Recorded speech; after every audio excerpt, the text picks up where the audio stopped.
Okay, guys, let's talk about one of the biggest mistakes that new writers make. And that is falling into the trap of confusing having a big vocabulary with being a good storyteller.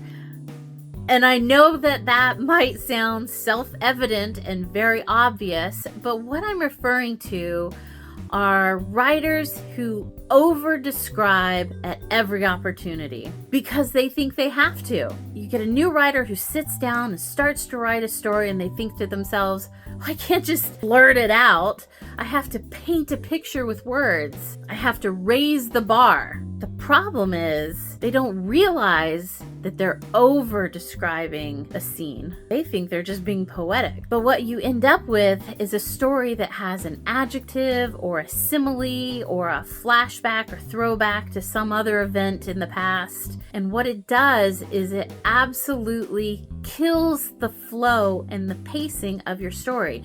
You think that you're like flexing how well you describe something, but what you're actually doing is killing the flow. And if there's no flow to your story, then it's very, very boring to read. It's a chore to read. Think about how brides go down the aisle at a wedding. You know, they left together, right together, left together, right together. And it's actually this very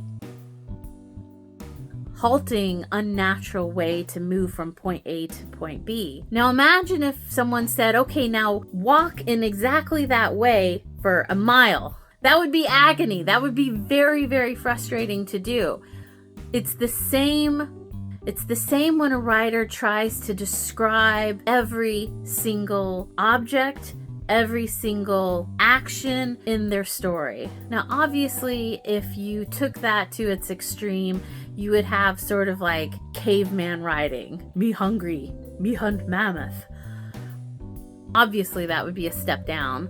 But what you have to do is learn to pick and choose when you go into extra detail. The trap is this crippling temptation to make sure every line in your story is poignant. When everything is special, nothing is special. When everything has to stand out, then nothing is going to stand out. And I can almost hear some of you out there saying, no, see, the thing is, it's art.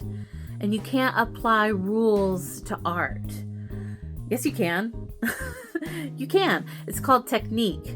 Think of Michelangelo. Do you think he would have sculpted what he sculpted or painted what he painted if he didn't learn technique, aka rules? And that's just the unfortunate thing about creating something that you want others to enjoy too. If you were just creating it for yourself, you can do whatever you want. It doesn't matter what anybody thinks of it. But when it comes to to being like objectively good, really, when you come down to it, great storytelling boils down to good judgment.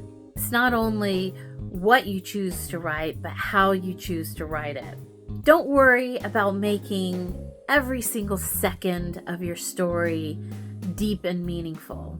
That's going to come out over the course of many, many pages and chapters. Just trust that you came up with a good plot. Write what happens when it happens. Don't bog your story down with too many descriptions and adjectives and metaphors. If your idea is strong, if your plot is good, everything else will translate. And if you got this far, thanks for watching.